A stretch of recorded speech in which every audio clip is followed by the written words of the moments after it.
When Mnangagwa flies back, he's stepping into a country whose ruling party now cast doubt on him as their leader. Sanavena mashoko anouya achitaurwa anoshamisa vana Christopher Mutsvangu muzoti aiwa ndovakomana vari controversial and influential, vakomana vanozikamwa kuti kana achinge vataura aiwa ndo mabig fisher acho muZANU-PF.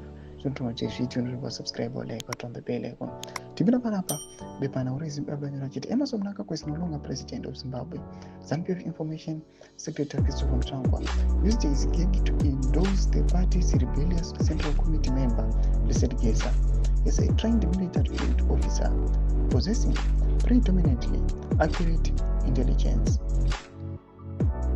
Tichipinda panapa muzimu aidiwa anotaura mashoko atagwana Mutsvangu in quotes nyora chiti it's not true.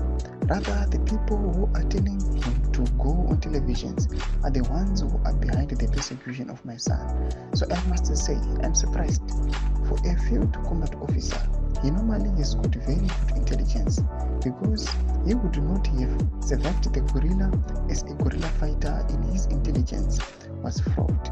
I don't know why he is being whistled by being given chicken feet. It's in intelligence.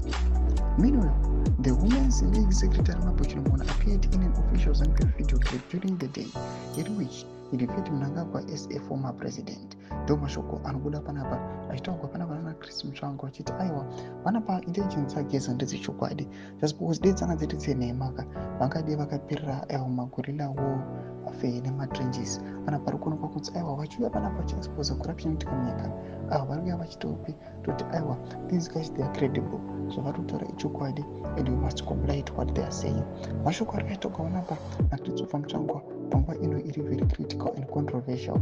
Iri kuonekwa kuti anytime someone can fall down. Tudze mafunguro enyu motodii pamusoro pechitiko ichi, mina comment section menu. So subscribe or like, turn on the bell icon.